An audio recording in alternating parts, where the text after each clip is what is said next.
Ratu Elizabeth II meninggal dunia pada pukul 7 malam waktu setempat. Ratu Inggris ini tutup usia di Kastil Balmoral, Skotlandia dan dikelilingi keluarganya.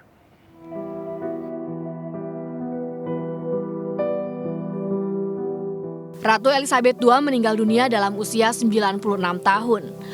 Wanita yang menjabat sebagai Ratu Inggris selama 70 tahun ini meninggal di Kastil Balmoral, Skotlandia, dikelilingi putra-putri dan cucu cicitnya. Kabar duka ini disampaikan secara resmi oleh Perdana Menteri Inggris Liz Truss. We are all devastated by the news that we have just heard from Balmoral. The death of Her Majesty the Queen is a huge shock to the nation and to the world.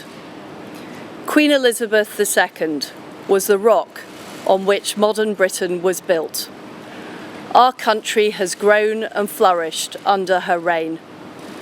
Britain is the great country it is today because of her. She ascended the throne just after the Second World War. She championed the development of the Commonwealth from a small group of 7 countries to a family of 56 nations, spanning every continent of the world. We are now a modern, thriving, dynamic nation. Through thick and thin, Queen Elizabeth II provided us with the stability and the strength that we needed. She was the very spirit of Great Britain, and that spirit will endure. Kabar duka ini langsung disambut warga London dengan memadati luar istana Buckingham.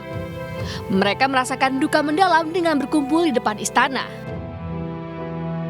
Dengan meninggalnya Ratu Elizabeth II, kerajaan Inggris kini dipimpin oleh Raja Charles III yang sebelumnya merupakan putra mahkota atau anak pertama Pangeran Charles. Sosok mendiang Ratu Elizabeth II semasa hidupnya meninggalkan kesan mendalam. Tidak hanya bagi rakyat Inggris, pemimpin dunia termasuk Presiden Joko Widodo, tetapi mereka yang juga mendapat kesempatan untuk mengenal lebih dekat dengan pemilik tahta tertinggi Inggris Raya ini.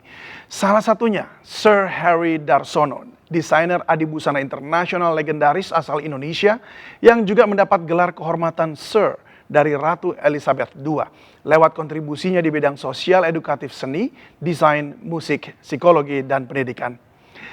Hello, good day, Sir Harry. Selamat malam. Wow, selamat malam waktu Inggris. Apa ini sedang di Inggris saat ini? Dini hari. Dini hari ya? Dini hari. Ya. Baik, Sir Harry, kapan mendengar kabar kepergian mendiang Ratu dan bagaimana reaksi Anda saat itu? Begini, semenjak Sri Ratu almarhum menarik diri dari tugas-tugas kesehariannya terhadap kerajaan karena faktor kesehatan, kami terus mendapat informasi dari 6 keluarga bangsawan yang dekat dengan saya sejak saya dibesarkan di kalangan mereka di Inggris.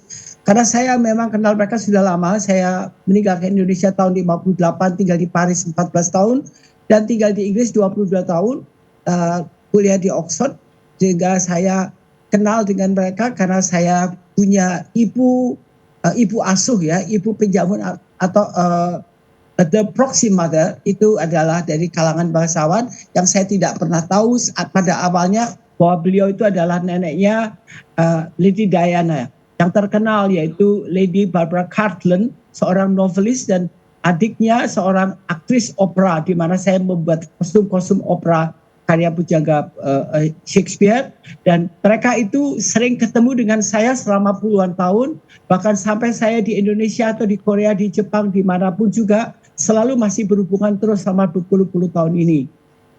Dari sini, dari kejadian Sri Ratu kesehatannya sudah mundur, saya mendapat informasi itu sering sekali, bisa 1 hari, bisa 3-4 kali kami Zoom. Kemudian pada saat-saat kritis, saya tidak tidur karena memang itu kan jam Indonesia waktu itu sudah malam ya, tetapi karena saya memang juga tidurnya jam 00, bangun jam 2:30 atau jam 3, jadi tinggal tahan sebentar aja. Memang betul pada saat itu Sri Ratu mangkat, saya mendapat informasi dari 6 keluarga bangsawan tersebut. Oh baik, jadi memang sudah beberapa waktu terakhir ini stay alert begitu ya, karena mendengar kabar bahwa Ratu Elizabeth pada saat itu sakit dan Ya, berbaring saya begitu ya. kira juga dari keluarga kerajaan sendiri, ya, yang saya kenal seperti Prince Andrew, Princess Anne, Prince William sama Prince Harry, itu mereka sudah terus siap memantau melalui online dan akhirnya kita semua siap untuk bertemu. Baik, saya melihat bahwa Sir Harry ini begitu dekat dengan keluarga kerajaan. Seperti apa sosok Ratu Elizabeth II di mata Anda? Ya, pertama kali saya jumpa, saya masih tinggal di Inggris, saya liburan ke Indonesia tahun 74, saya dapat undangan dari Gubernur DKI pada waktu itu adalah Bapak Ali Sadikin untuk hadir di istana untuk menyambut kedatangan Ratu Elizabeth II. Dengan senang hati saya juga termakan oleh ketahayulan yang ada di Inggris karena tinggal puluhan tahun di sana, bahwa kalau bisa melihat ratu secara bertatap muka, entah itu di dalam mobil atau jadi bukan lewat layar kaca atau film, itu menurut mereka, tradisi mereka adalah merupakan keuntungan yang besar. Jadi saya mendapat undangan itu seperti dapat durian runtuh sekali. Jadi saya datang ke istana, kami berderet diperkenalkan pada waktu Sri Ratu keluar dari mobil kerajaan, masuk ke istana, dan kami diperkenalkan satu persatu, lalu saya bisa melihat dan dari sorot matanya, sejak saya kecil tahun 50-an sampai sekarang, kalau lihat videonya, matanya selalu fokus, sangat fokus. Beda dengan putra-putrinya, kecuali Putri Anne. Tetapi Ratu ini benar-benar kalau saya meminjam atau mengadopsi dari bahasa Arab, Ratu ini secara lahiriah itu kelihatan fokus sekali, dan senyumnya from ear to ear, dari telinga ke telinga, jadi rentetan giginya kelihatan dan tidak pernah berubah. Dan sangat menghargai dan menghormati lawan bicaranya, tidak merubah fokus pandangannya itu secara fisik, tetapi secara psikologis kepribadian beliau memang luar biasa. Yang menonjol adalah sampai beliau wafat adalah nomor satu, kesetiaan. Beliau mempunyai kesetiaan yang jarang sekali dimiliki oleh ratu, raja, bahkan pangeran mahkota atau pangeran putri bangsawan lainnya, karena banyak sekali ratu atau raja sebelum mangkat menyerahkan mahkota atau tugas kenegaraannya kepada penerusnya, putri atau putra mahkota. Tapi beliau sudah bersumpah di hadapan Tuhan, beliau sebagai kepala gereja Inggris, the Church of England, ya, beliau memberi contoh suri toladan yang tidak main-main. Benar-benar kita sebut ini sebagai sesuatu yang fixed price, harga mati, amanah, fully committed. Dan konsistensi, ya, konsistensian ini yang membuat yang membuat kita semua agak sedikit bingung, karena manusia dengan kebosanan itu satu paket. Beliau tidak pernah, dan beliau membedakan dua isu yang berbeda. P untuk personal life, ada P untuk professional life as a queen, sebagai ratu, pimpinan atau kepala negara dan kepala gereja. Setelah beliau dari segi aspek religi baru ada Bishop of Canterbury, tapi beliau adalah kepala gereja. Nah, hal ini karena dia sudah bersumpah, sumpah itu tidak seperti sumpah yang atas banyak orang yang tidak menghormati dirinya sendiri terhadap tugasnya sendiri yang diamanatkan. Banyak sekali orang yang mengkufuri atau mengingkari janjinya, itu sama dengan tidak menghormati dirinya sendiri, sehingga dipermalukan, baik itu di media sosial, media konvensional, di mana saja, itu mereka tidak sadar. Nah, ratu ini sangat sadar bahwa menghormati dirinya sendiri dengan cara adalah setia, lalu amanah, jadi dia betul-betul fully committed. Ketiga adalah istiqomah atau consistence. Dan ada satu lagi yang ingin saya sampaikan. Ada satu kesan bahwa beliau itu adalah ketahanan uji, walaupun hantaman dari bagian masalah-masalah domestik. Karena di mana-mana istana itu adalah syarat dengan friksi. Dalam istana itu, belum lagi di keluarga, ada anak, ada mantu, ada cucu, sebelum ada cucu juga sudah banyak sekali benturan, dan itu wajar di keluarga manapun demikian.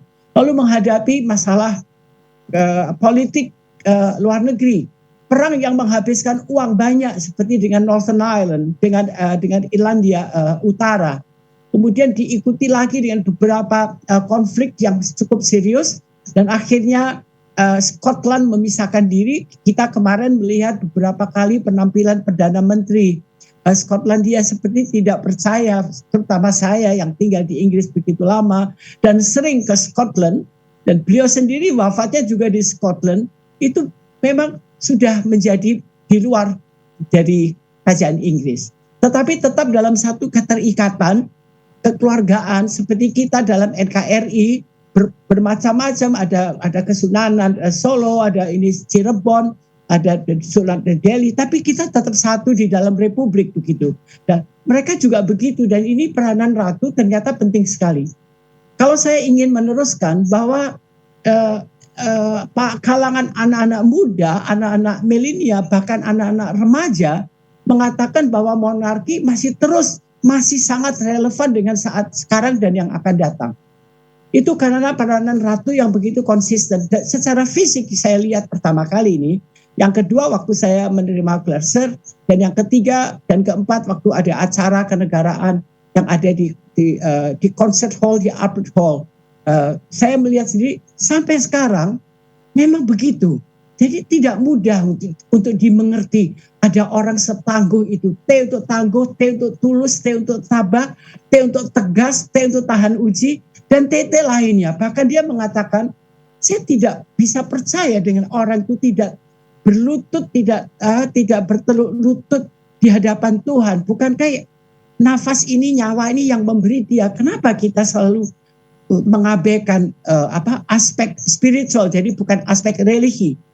Jadi memang pertanyaan Anda terpaksa saya jawab komplit karena pengamatan kami juga cukup lama begitu, sejak tahun 50-an kan, sejak 58 itu sebetulnya saya meninggalkan Indonesia begitu. Itu saja yang ingin saya sampaikan.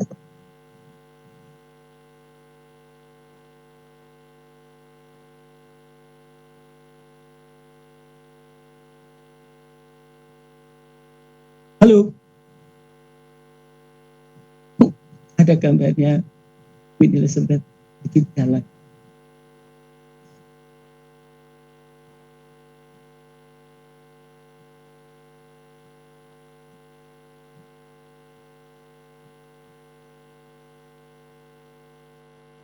Ini apa?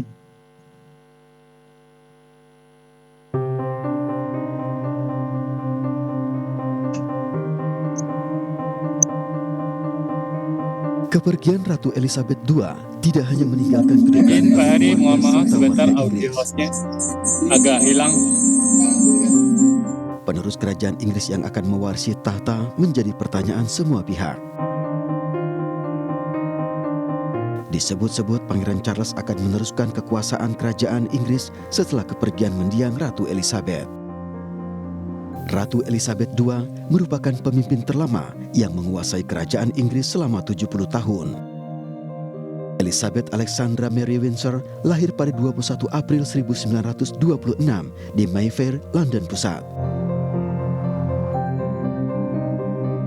Elizabeth merupakan anak pertama dari Duke dan Duchess of York yang kelak menjadi Raja George VI dan Ratu Elizabeth Ibu Suri. Pada tahun 1947, Putri Elizabeth menikahi Pangeran Philip di Westminster Abbey dan dikaruniai anak Pangeran Charles. Ya, kita kembali lagi berbincang dengan Sir Harry Darsono. Sir Harry, Ya. Mohon maaf, ada sedikit gangguan teknis tadi dari studio. Kita lanjutkan, Sir Harry. Tadi Anda katakan beberapa poin yang saya tangkap juga ada dua hal yang sangat-sangat luar biasa penting, yaitu adalah konsistensi dari beliau mendiang Ratu Elizabeth II, dan juga beliau ada orang yang tangguh begitu, dan orang yang tidak kenal lelah begitu ya untuk mengabdi kepada negara. Nah, di balik semua kehebatannya itu, apakah memang beliau ini juga suka sekali dengan dunia seni begitu, sehingga kemudian boleh menganugerahkan Sir kepada Anda untuk dari dunia seni? Semua orang, baik para Perdana Menteri, mengakui bahwa bertatap muka dan bertemu dengan Sri Ratu almarhum, ini memang benar-benar bertemu dengan orang yang sangat menghormati orang lain, sangat bersahaja, dan sorot matanya begitu fokus, rasa ingin tahu, dan pengetahuan tentang sejarah, tentang seni, bahkan tentang apa saja, luar biasa dalam dan luasnya. Itulah sosok Sri Ratu. Sehingga dengan penasihat-penasihatnya sendiri juga, Ratu juga bisa membuat satu pendirian khusus. Jadi beliau memang sangat mumpuni dari segala macam bidang secara luas dan mendalam. Baik, Sir Harry, mungkin boleh kasih sedikit perjalanan singkat Anda, bagaimana bisa mendapatkan gelar kehormatan dari Ratu ini, gelar yang luar biasa dari Kerajaan Inggris? Iya, sebenarnya saya tidak pernah menjadikan goal untuk mendapatkan gelar, pengakuan, atau anugerah penghargaan dari Pakarti dari dua presiden dari Republik Indonesia pun juga itu bukan goal saya. Goal saya adalah ada panggilan di mana waktu saya masih kecil, saya tidak dibesarkan di keluarga Katolik, tapi tiba-tiba saya bisa minta kepada ibu saya untuk menjadi pastor. Jadi semua heran karena saya seorang anak yang ADHD yang hiperaktivitasnya mengganggu dan nakal sekali, sehingga 1 tahun dikeluarkan dari 4 sekolah dan terdampar di sekolah tunawicara, bisa bicara umur 39. Jadi itu memang cukup kuat panggilan itu, sehingga pada waktu saya dari Perancis 14 tahun, kemudian menyelesaikan S3, kemudian di bidang art sama desain, lalu saya melanjutkan pendidikan saya di psikologi di Oxford. Nah, di situ saya setiap hari Minggu itu membuat satu kegiatan sosial edukatif sekaligus merupakan satu kegiatan penelitian saya, yaitu rehabilitasi mental. Saya mendapatkan banyak orang-orang dengan gangguan mental di tempat-tempat umum seperti di tempat-tempat minum atau di pub, ya, di public bar, yaitu ruang tamunya orang Inggris biasanya itu di pub. Kemudian di tempat-tempat yang lain juga dapat mendapatkan, dan itu kami ajak untuk berkumpul di aula setiap hari Minggu, di aula di kampus kami di Christchurch College di Oxford, ya, di mana di situ banyak relawan aktivis dari gereja Anglikan yang saya bisa libatkan dengan ibu angkat saya, dengan ibu asuh saya. Kemudian itu kegiatan itu melalui bidang-bidang seperti art design sama music dan psikologi, sehingga itu bergulir terus, akhirnya melibatkan banyak bangsawan yang tinggal di Oxfordshire, yaitu teman-teman ibu asuh saya yang merupakan nenek dari Putri Diana, tapi sebelumnya waktu itu nenek dari seorang Lady Di dari keluarga Earl Spencer. Sampai sekarang saya masih berhubungan dengan mereka, ada 6 keluarga, dan itu berkembang terus ya sampai ke generasi berikutnya, dan sampai akhirnya tahun 96 saya mendapat panggilan ya beberapa bulan sebelumnya untuk menghadap ke istana untuk menerima gelar itu. Sebenarnya saya menerima saja sebagai satu penghormatan kepada Sri Ratu, tapi jujur saja saya tidak, dan para penerima gelar Sir juga semuanya tidak menjadikan gelar itu sebagai goal dan tujuan dari aktivitas secara profesional. Baik, Sir Harry, mungkin ada satu kalimatkah yang teringat yang disampaikan oleh Baginda Sri Ratu Elizabeth II kepada Anda secara khusus? Ya, dia hanya menyampaikan apa hubungannya kegiatan seni, desain, musik, psikologi, apa relevansinya? Lalu saya jawab sedemikian rupa sehingga itu satu paket sebagai sosok seorang makhluk yang namanya manusia, itu ada pola ungkap, ada pola pikir, ada pola, dan itu semuanya saya sampaikan. Wow. Dan beliau uraian saya ini cukup saintifik dan cukup cukup saintifik, membuat beliau semakin Semangat ya. konsentrasi kepada pertanyaan-pertanyaan lain. Jadi semakin menarik. Beliau memang sangat menghormati lawan bicara, saya pikir. Wow, ya baik. Jadi memang beliau orangnya sangat fokus, tidak terdistraksi, dan memang sangat memperhatikan dan menghormati lawan bicara. Terima kasih Sir Harry sudah meluangkan waktu untuk berbagi bersama kami di Breaking News, dan kami turut berduka cita dan sehat selalu. Terima kasih. Terima kasih Sir Harry.